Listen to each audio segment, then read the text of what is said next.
To bring content onto your page and to start building your web page, you need a container for that, and we call that a block. To bring a block onto your page, you simply click here on this option that says Start Building Your Page. You have the option here to create your own from scratch or to use any of the pre-made ones that you can then in the end just swap out your content, images, fonts, and colors to make it your own. This is the block manager, and at the top you will see we have the option to go to blocks, layouts, which are pre-made complete websites, saved blocks, as well as global blocks. From the block manager on the left, you will see we have a few options here. We have two kits that you can choose from. Kit number 1 and then kit 2. They can be used interchangeably. Under that, you have styles. If you want to have a light style or if you want to have a dark option, you can also mix these two. Categories is a great way to filter through the blocks to find those that you need for the specific purpose. At the top of a page, we usually start with a hero. And you can select the dark option to see how these versions will look when they are dark. Then you have features, contact areas. If you're looking for images, you select gallery. And there are many more, from footers, headers, testimonials, the works. A great way to filter through it. To bring a new block onto your page, let's start here with a hero. All you need to do is find the block that suits your need and then select it, and it will automatically propagate onto your page. To remove a block, go to the options at the top right-hand corner of the block, select it, and you can select delete. Let's bring in an empty one. Start building your page and click here on create your own. This is going to give us the container of the block, but with no content, no images, nada. Go to the options toolbar and you will see we have a few options here. Working from the right, the first one is the delete option, which we just saw earlier. Click on delete, it removes the block. Let's bring it back. Next to that is the duplicate option. If you've worked on a block and you need to duplicate it, use the same kind of style, you simply click here on duplicate and you will see now we have 2 blocks. So we can delete this one. Next to that, you have settings, and this is where you're going to control the width of the block, the canvas, as well as styling options such as padding, margins, and the effects.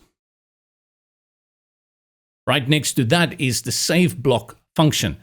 This is useful if you want to reuse a block later and you have done a really good job at designing one and you want to keep that, then you will save it and it will appear in the block manager. Next to the save block is where we get to colors, where you can apply background colors as well as borders. And in the case, if you want to add an image or a video or even a map to the background of the block, you select background. I can select image here, grab the image I want to upload, and I'll remove the overlay color so that we can see it. On the very far left are a number of options that makes the block feature really special. That is the option to make it a global block, to turn it into membership, to use it for multilingual websites, or to create a block slider. All of these are covered in other video support tutorials. To bring in content within your block, you click here on the plus in the middle, and this opens the elements drawer. You can bring in other layout structure elements like columns and rows, and then you can bring in content like text or images by simply click, hold, and dragging it onto the page. As you hover at the top of the block, you will see a blue bar appears and the same at the bottom. This is the padding that is applied at the top and the bottom. You can increase or decrease this spacing on screen by click, hold, and drag when you are within that padding area. This makes it very easy to add a little bit of space. Let's go back to the block option settings.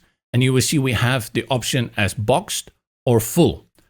Once it is set to full, the entire canvas will stretch all the way from the left to the right.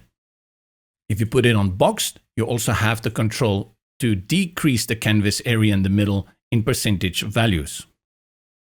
By default, the height of the block is set to auto.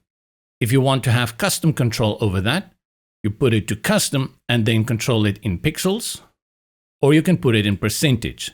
And percentage is calculated on the viewport height. If I put it here on 80%, it takes up 80% of my screen. Then you also have full height, which will always stretch from the top to the bottom of the viewport.